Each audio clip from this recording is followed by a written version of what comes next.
Hello everyone, welcome to this video. In this we will learn how to log defect and how defect is assigned to developer and what will be the different status. So first of all, we'll go to the dashboard, and if you want to log defect, now what is defect? Little meaning of defect is whenever expected result is not same as actual result, then we will be logging it as defect. We means testers will be logging it as defects. So here testers can click on this create issue to create a defect also. You can go to this create also. So both are the options are for the same thing. So let's say I click on this create here. Here we can choose the issue type as bug. Status is to do. Summary. Summary means what this defect is about. So guys, I'll take an example that browse by category link is not working. So let's say when tester tried to test this functionality that browse by category is working or not, but he tried to click on browse by category, the link was not clickable. So let's take this scenario to log a defect. So browse by category link is not clickable. Select parent. So we can choose the parent epic and connect to it. Come down, description. Description is very important because description is the actual first information that testers will be providing to developers. So of course guys, developer needs to know everything about this defect. So we are supposed to first tell what this defect is. So we can tell that so browse by category link is not clickable or active. And then you will be writing steps to reproduce the same thing. So steps to reproduce. What is reproduce? So guys, if developer wants to see the same defect, how come they'll get to know what defect it is and how you got this defect? So as a tester, you are supposed to write all the steps with which you got this defect so that developer understand that and they can reproduce it. So in this, we can write the steps. So step number 1, open home page. Step number 2, click on browse by category link. So I'm just taking it from here. So browse by category link. Now you will be writing expected result. It must, all the courses should be visible by category. Now what actually happened, so actual result will also be there. So actual result, browse by category link is not clickable. So this entire information you will be giving in description. When you scroll down, you can prioritize the defect also. So what is priority? Let's understand this from this link here. So these are different levels of priority. Highest means this problem will block the progress. High means serious problem that could block progress. Medium has the potential to affect the progress. Low, minor problem or easily worked around. Lowest, trivial problem with little or no impact on the progress. These are some of the priority levels. So let's see where this defect is landing. So this is not clickable. Of course, it is highest because we are testing this feature only and it is blocking us completely to move further. And hence, it should be fixed as soon as possible. So come down. So if the team is already associated to this, you can choose the team. We'll come down environment. Where we got this defect? We need to specify the environment where you're getting the defect. So defect was found in Firefox browser, and if you think the defect is found everywhere, all the environment, you can skip it. You can mention the operating system, software platform, hardware specification. You can specify everything here so that developer understand where the defect actually found. Guys, it happens sometimes that developer had different environment than yours, or maybe let's say I found this defect in Firefox, but in Chrome browser the defect is not there. What if developer is testing in Chrome browser? He will say that the defect is not found. This defect is rejected. So you need to specify the environment so that developer understands and he can get a better idea so that he can fix the defect effectively. Let's come down. This is very important. We must attach the screenshot of the defects. It will again help developer to understand the defect better. So this is very good. You can browse and attach the screenshots. Keeping blocked issues, I can write which story was giving this. So I can say browse by category. We'll come down and we need to give the current sprint name. So our current sprint is this, sprint number 1. That's all. They're saying creating this issue will affect the active sprint scope. What is the meaning of this? They can say, of course, you're working on time-bounded sprints. And in this case, it's not predictable that how long the defect gonna take to get fixed. It may affect the scope of the sprint. So here we'll click on create. Moment you click on create, you will see the issue appearing here. Let me close this. Issue is appearing here.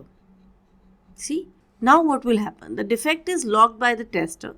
Once we double click on this defect, you will see the description of it. Here, the defect will be assigned to developer. Now, there are different ways to assign the defect. Testers, when they are working on agile methodology, they know which particular developer is working on it. They can directly go and assign it to the developer associated with this functionality. So here, unassigned, when you click on it, you will see the list of the teams where developers, testers, the entire Scrum team will be there. And we can choose the developer who is associated with this functionality and we can assign. Second could be pull-based system that developer can directly see the defect and assign it to himself. But usually testers assign defect to the developer. Now once the defect is assigned, what will be the job of developer? So developer will first go and change the status to in progress. What is the meaning of in progress? That means developer is now researching about the defect. They are looking into the defect. Maybe the defect is duplicate. Maybe the defect needs to be deferred. So accordingly, they are just right now investigating. Once developer understood the defect, again, they'll go to their Git branch and be consistent with the updated code. They'll create branch. So in create branch, see, the name is browse by category. The link is not clickable. So accordingly, they'll create a new Git branch. They can create a new Git branch. They can commit it after fixing it. Let's say they found, yes, it is a defect. So developer will say, yes, I have fixed it. In the comment section, they can send message to tester related to it. That defect is fixed or the defect is deferred, defect is rejected, whatever they want to mention as a status. So let's say they are saying the defect is fixed and they can mention @Roations Testing. That is the name of the tester.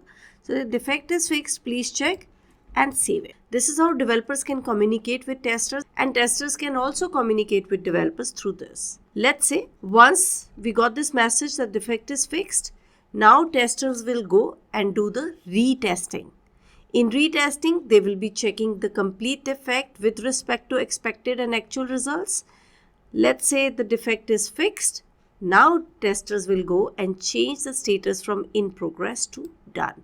So it is a job of testers to change from in progress to done. Once the defect is done, that means the issue is fixed and we can close this. In this board also, look at this. It is moving from one state to other state. For example, I'll just bring this back. This subtask is here. Either you can open this and change it from to do to in progress to done, or you can also drag this, put it in progress, and then drag this, put it in done. So like this also you can update it. Once you complete all the tasks, all the issues in the sprint, you can go and complete the sprint. Guys, in this scenario, I'm completing everything on one day. We are still left with 9 days. Look at this. We are still left with 9 days. We completed everything in one day. That never happens in the companies. But still we are creating a scenario. So I'm showing you everything at once. What you can do is, once the sprint is over, we'll click on complete sprint. And they're saying completes LMS sprint 1. The sprint contained 2 completed issues. That's all of them. Well done. This is one scenario. Other scenario, if you remember, I have discussed about the leftovers. What if there is any leftover in a sprint? Then what will happen? Let me show you that. So I'm cancelling this. And here I'm bringing one of the issue back to to-do list or maybe in progress list. Now when I'll click on complete sprint, because let's say my 10 days are over, I have to complete this. Now if I click on complete sprint, because let's say my 10 days are over. And now if I click on complete sprint, see what I'll see. One issue is completed, but one is open. What do you want to do with this new issue? Now you have this drop down menu. You can click on it and see. As I've recommended, we must send it to backlog only, because then the refinement, sprint refinement will be done and we'll decide what we're going to do with this leftovers. But if there is any leftover, we can send the issue to backlog. Although you have option to send it to new sprint also, because as we understand, we can plan one sprint ahead.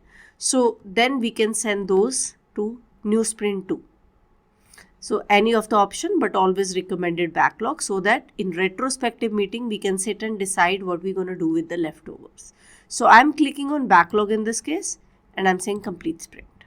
Now, if you see your backlog, you have these 2 issues in the backlog. It is still in progress because we got it from sprint number 1. So this is how we will be logging defect. Both developers and testers are involved in defect logging. Testers are reporting it and developers are fixing it. I hope guys you understood this video and you also realize that not only you, how your other team members are also integrated and involved in this process. With that note guys, I'll see you in the next video. Stay tuned. Thanks for now.